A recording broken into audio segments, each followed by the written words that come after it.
It's just supposed to be there to be fun. It's just there to entertain you. And so suddenly I'm getting death threats. And it's like, I'm just trying to make a movie about funny people chasing ghosts. Like, why did this happen? Because they're ladies chasing ghosts. I know. And the patriarchy won't let women chase ghosts. She said it. She said it. Welcome to Salon Talks. I am Mary Elizabeth Williams, and this very stylish gentleman next to me is Paul Feig. Look, he knows. What? Me? No. He knows. This old thing? You just roll out of bed like Exactly. that. It's what you wear when you don't even care how you look, that's right? Exactly. You know him, of course, as the Emmy-nominated, as a director, a writer, a producer, and even an occasional actor. You were on an episode of Facts of Life. That was my favorite thing I discovered in researching There this. you go. The first real acting job I had, and I was made to play a nerd who wore a propeller beanie hat. So that's how culturally on top of things they were. Oh my God. Okay, I'm a Blair, so I love that. You created Freaks and Geeks. For that alone, if there is a heaven, you go to heaven. Directed Bridesmaids, The Heat, Spy, Ghostbusters, episodes of 30 Rock, Arrested Development, and of course, A Simple Favor, the film we're here to talk about, because now there is another simple favor. There is. Favor Harder. Now streaming. Electric Boogaloo. Sorry, exactly. Part now on Amazon. Okay, let's talk about this wild ride of a movie that I'm still emotionally recovering from, right? Yeah. You have said that you kind of had a loose no sequels policy for a long time. It was a pretty hardcore policy. A strict no. Yeah, exactly. What made you change your mind? I love these characters, and I love Blake and Anna. They're so fun to work with. And, the movie had, during the pandemic, hit streaming, and it just kind of went through the roof. It was like internationally all over the place, #1. It just made me go like, well, maybe we break the rule and do it. So, Laura Fisher, and my producing partner, and I were just like, okay, what would it be? And it was just thinking of stuff. And I'd been for a number of years obsessed with this wedding that I'd seen in Vogue, that Giovanna Battaglia, who is the French editor or the editor of French Vogue, the fashion editor. And she got married to this really rich guy, and they took over all of Capri. And I just was fascinated by these pictures because it was so over the top and opulent. And I was like, I want to do something about that. And then when we were trying to figure out what the story would be, like, well, wait a minute, what if there's a destination wedding? If we get Emily out of prison and we don't know why she's going there, and then our writer, Jessica Scharzer took it and just ran with it. And then, we've worked the script a lot after that. But it just felt like a way to put them. These movies are all about taking Anna Kendrick's character, Stephanie, and putting her in situations she's completely unprepared for. And the first movie, she conquered, this weird world of Emily and the suburbs and all this. And so it's like, well, we got to really take her out of her comfort zone. And so sent her off to Italy in a very high stakes, glamorous, high money world. When you talk about the glam, I saw you tell Drew Barrymore that for the first one, Blake Lively wanted to base her aesthetic on you, Paul, and I get it. I do too. Thank you. I absolutely do too. Right, look at this. So A, what? And B, how do you then, because the way that this movie looks, oh my God, up the ante. Yeah, well, I mean, the first one was very based on my look. She wanted to do all these power suits, and then she and Renee Kalfas, my amazing costume designer, came up with all this stuff, and we got a lot of stuff from the Ralph Lauren archives because we're friendly with them, and so they sent all this stuff over. And so for the next one, we know that people love Emily's suiting, but I also want to take people in a new direction. So decided we'll start her off in these suits, and then we're going to move her into this, she's a bride marrying a very rich guy in this very opulent world. So let's just take the fashion crazy. And working with Blake, she's so smart about that stuff, and she has the most amazing, crazy ideas. Like even, first time we see her, she's like, I should be like a prison suit. And so Renee and I are like, okay, what is that?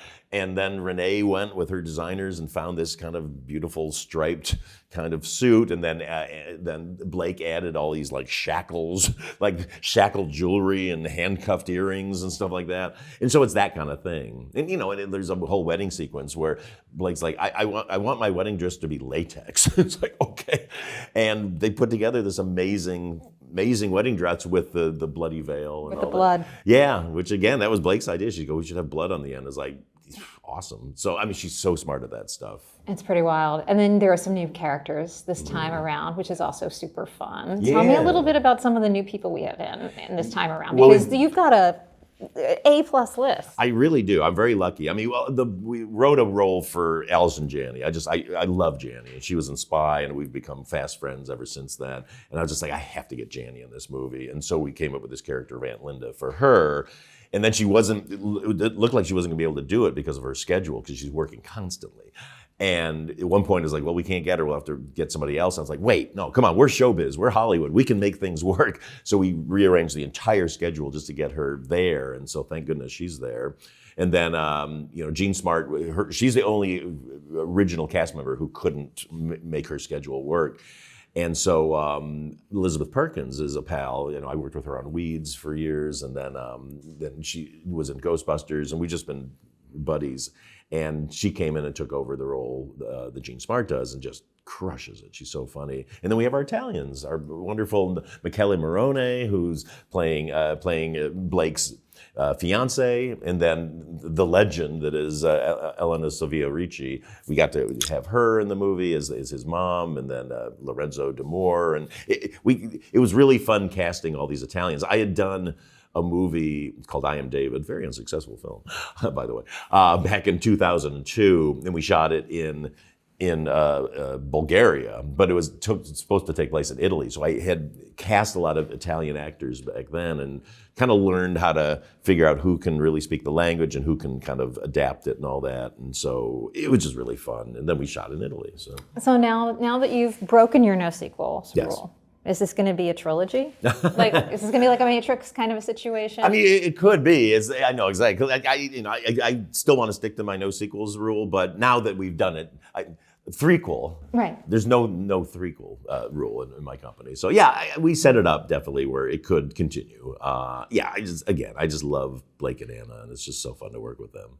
And before we move on to everything else that you've done, the way that this movie has hit, the way that it was kind of a surprise for audiences, but also coming from you, this was unexpected. People did not think of you as a guy who was going to make this kind of sexy, funny, but dark movie. There's a lot of dark stuff in it. What drew you to this? It feels like it's a side of you we had not yet seen, really. Well, the first movie they marketed as From the Darker Side of Paul Feig, which made me laugh because all my movies are comedies. It just depends what the tone is. And I like a darker tone because I like heavy stakes in comedy. And the problem with a lot of comedy over the years has been it's funny, but you're not like leaning forward going like, are they going to get through this? Are they going to get killed? And I think audiences need that, especially these days. You feel that things that are just fluffy and kind of, they can't invest in and feel danger in, they don't take it seriously. And so the best kind of comedy now is when it's in a very tense situation. I mean, most comedy these days is in horror movies. I mean, that's where the most quality comedy you'll find, because you're screaming and laughing at the same time. And I like that. There's something really fun. Is when we did the movie The Heat, we had that one sequence, and if you remember, where the bad guy stabs Sandra Bullock with a knife in the leg, and then they take it out. She and Melissa take it out, and then they realize they have to put it back in, so he doesn't know that they're untied. And the reaction from the audience when Melissa has to put that knife back in her leg is so funny to me, because people are screaming and laughing at the same time. And I go, if I can marry those two emotions together, that's even more fun than just getting a pure laugh. And so, it's a fun way to go. No, I love that. And the way that your brain reacts to laughter and fear are very, very similar. After people scream, they'll always laugh. Yeah, we love that. When you talk about that kind of what people are looking for right now, you've talked about this before, and I do find that interesting, because we are not in a Bridesmaids moment right now. Yeah. We are not in a moment of movies like The Hangover, or that era where it was these kind of broad, wild comedies. Yeah. You've seen those kinds of ups and downs, and you've weathered through them. What do you think it says about this moment that we are in now that we're not looking for? And do you think 2 years from now, we're just going to want a kind of a lighter, sweeter kind of a vibe. Well, I mean, people don't like frivolous these days. I think the stakes have been so high for the last 10 years. Just, pick your reasons why that is. But, so I think people get very distrustful of things that look just silly and manipulative. I found that even on Bridesmaids, when we were putting out the trailers, all this feedback would come in over the internet of like, oh, clearly, the funniest jokes are in the trailer, and they're trying to fool us with. And it's like, why are you so hostile about? We're just trying to make you laugh. But I get it. I think they've been burned in the past by things that were just too silly. And comedies. We don't get awards, but comedy's really hard because we have to make it look really easy. And as an audience, it's what my editor from Bridesmaids, Bill Kerr, used to call the angry villagers syndrome, which is, you get an audience and they come into a comedy, they're like, we're gonna have fun, we're ready to have fun. And so if the first joke is like just okay, and they're like, oh, okay, well that was kind of funny, but I thought that'd be funnier. And then the next joke is like okay, or doesn't get a laugh, they become angry villagers. They're like, we paid to be in here, I wanna burn the village down, because clearly these filmmakers don't know what's funny. And so you really have to, that's why I have to test my movies like crazy, and we have to shoot all kinds of alternative jokes and lines, because if those don't work, get them out, put in the big ones. But so I think a lot of comedies sort of were just like, okay, and people want to invest in this higher stakes thing. That said, I do think we might be coming back into an age where maybe people are open to that. I mean, I saw the trailer for the Naked Gun remake, and it looks hilarious. And I go like, I think that movie's gonna do really well, just because you go like, that's just crazy silly. But even at that, it's more violent than, even in the trailer, like there's a lot of violence in there. So I think people need that extra bit of like realism, or as we call in the business, stakes. Stakes, I like that. When you talk about Bridesmaids, I remember so vividly feeling like all of feminism was riding on this movie. People who maybe have forgotten or were not as closely watching it don't remember that this was a big, big deal. People were writing op-eds that it was our duty as women to make this movie a hit. Yeah. Like we had to go out and do it. It was our patriotic duty to the sisterhood. The stakes were huge. What was it like for you when you realized that this wasn't, yes, a big summer comedy, but also this was going to be kind of a movement? Well, it was scary, and I kind of resented the fact that Hollywood put all that on us. I resented it for my cast and for all women in the business, because, I heard that early on, because when we were in production, I just went into this like, this would be really fun, and I've always wanted to I like doing female-led stuff. I just like doing great stories three-dimensional stories for women. And I had a lot of female writer friends who were inspired by us, and so they're out pitching their female-led movies, and they were just hearing across the board, well, we have to wait and see how Bridesmaids does. And it was like, that's so screwed up. I mean, you never heard that for, when the Hangover was coming out, they're not like, we gotta wait and see how this movie with 3 guys goes. And it was really unfair, and I really resented it, but thank God we did well. But we were predicted to do badly right up until the day we came out. So thank goodness it worked. Yeah, no, I remember being at a screening and just being afraid, because there were men in the audience, and I thought, if they don't laugh, exactly, feminism is like, I'm gonna lose the right to vote. Like, this is it. This is gonna happen. Oh no, totally. And then, but I will say what happened when we did Ghostbusters, with my all-female Ghostbusters, as they call it. Ghostbusters for ladies. Yes, but people tried to make that in a political thing, and people just were like, I don't want politics in this. I just want to go see a funny movie. And I think it backfired on our movie, because people were just like, I don't want to get caught up in this. I want to see a funny movie.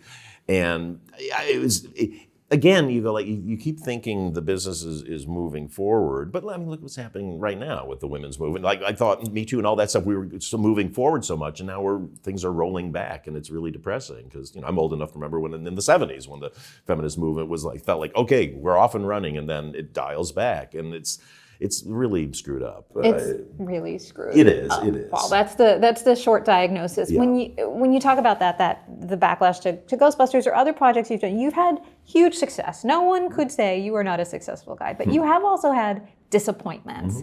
I want to know, when you release a movie, high expectations or whatever, and then it doesn't do well. Yeah. What do you learn from those experiences and those disappointments? Well, I mean, it's gutting because you work so hard, and I mean, when you make a movie, it's like it's 24 hours a day. It's all you dream about. It's all you think about. It takes sometimes a couple of years.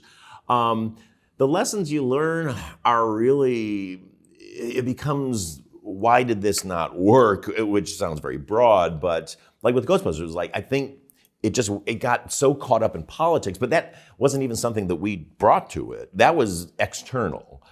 Other than the fact that I was like, announced I'm going to make an all-female Ghostbusters. It wasn't a political thing for me. It was just like, I got offered to do Ghostbusters. I like, well, if I do a continuation, Harold Ramis has just died. I'd been told Bill Murray didn't want to do it. So I'm like, well, how do I do this?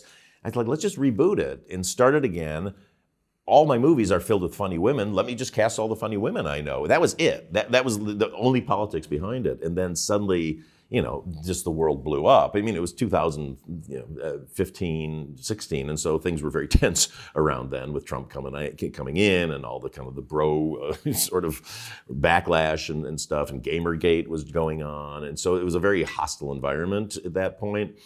And it just got caught up in that. And, sometimes I go like, should I have even done that movie? But no, I'm really proud that I did it. I just think sometimes they're just things you can't control. And it's really funny. It's a really funny movie. Chris Hemsworth is so funny. Like, it's a good movie. It's just supposed to be there to be fun. It's just there to entertain you. And so suddenly I'm getting death threats. And it's like, I'm just trying to make a movie about funny people chasing ghosts. Like, why did this happen? Because they're ladies chasing ghosts. I know. And the patriarchy won't let women chase ghosts. She said it. But when we talk about also these movies or these projects that you've had that didn't do as well, to me, like, the classic is Freaks and Geeks. I mean, this is a show that was canceled after, I think, 8 episodes. You didn't even air. Yeah, they didn't air all. We got canceled after 12. After 12.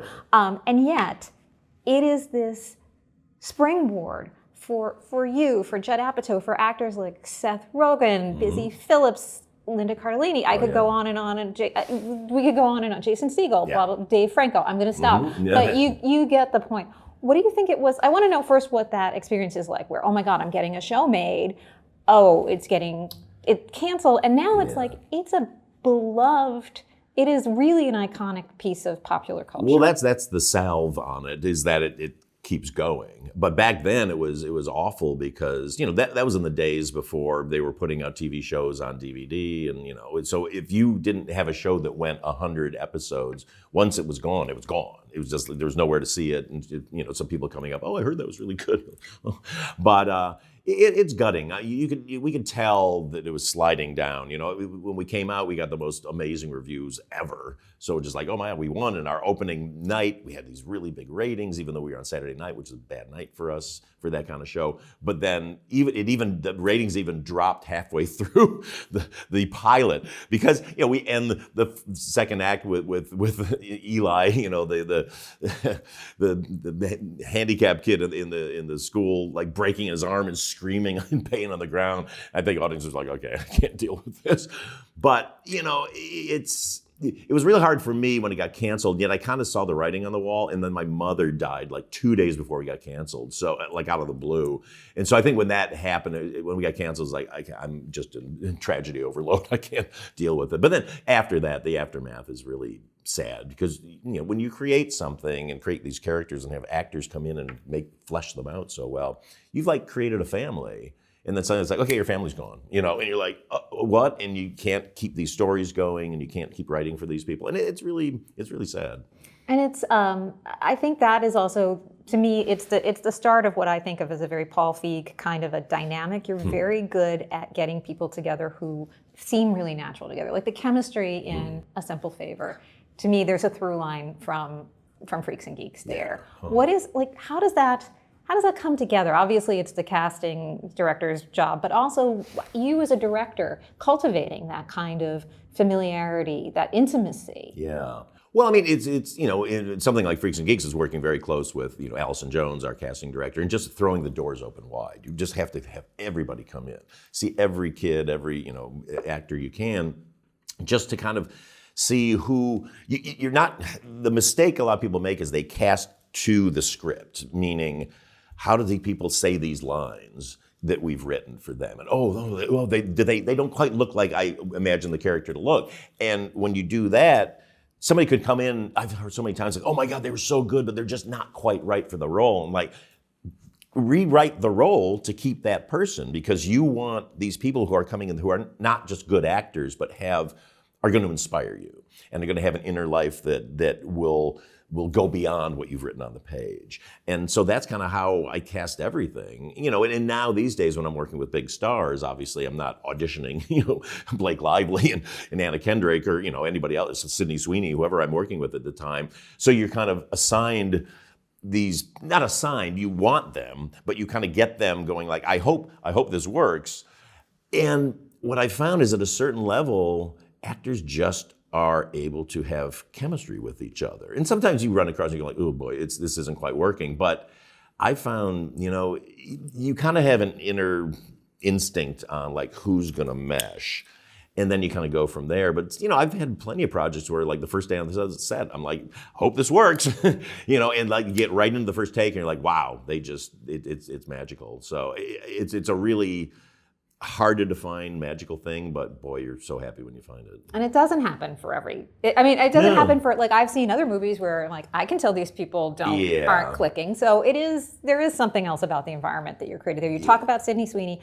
You were directing, I can't wait for this movie to come out. I'm really excited. It's gonna be good. But also based on a book. This is a little different for you, right? Tell me about it. Well, Simple Favor was a book. Right. Yeah, too. But this is the first time I've done a book that has been like a giant book. Right. It's called The Housemaid, and it's been on the New York Times bestseller list for a year and a half. And it's a really good book, which is great. And you're back in thriller turning. This is really dark.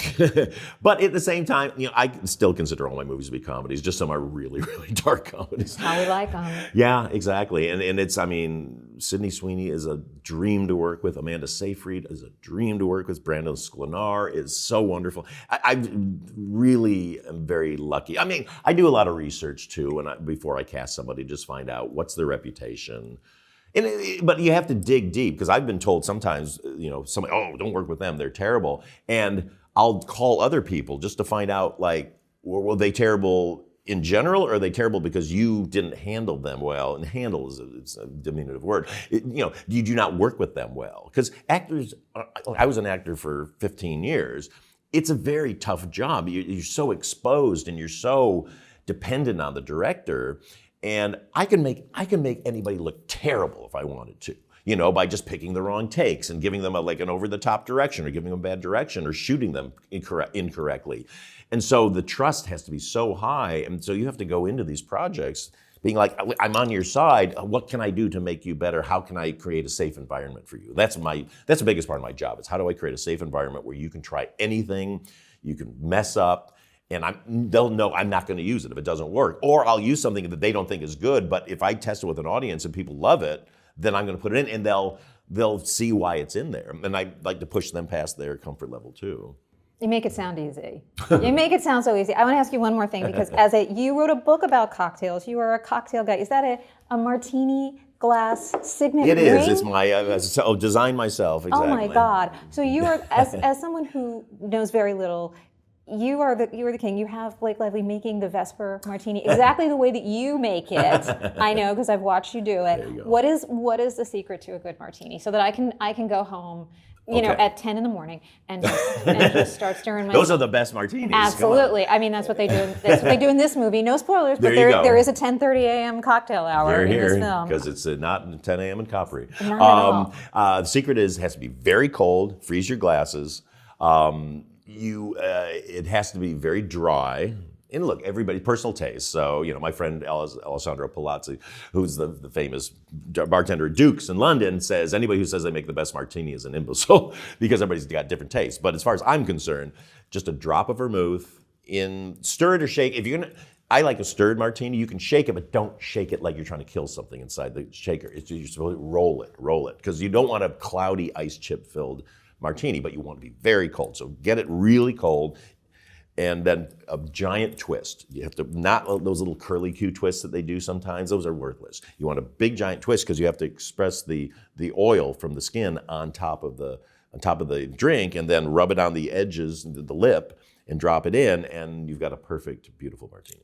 All right, that sounds. It's 10:30 in the morning, and I'm like, that sounds really good. Wait, Well, but I forgot the best part. Okay. You have to make it with Ardingstall's Brilliant London Dry Gin, which is my gin. Oh, okay. There you go. Plug.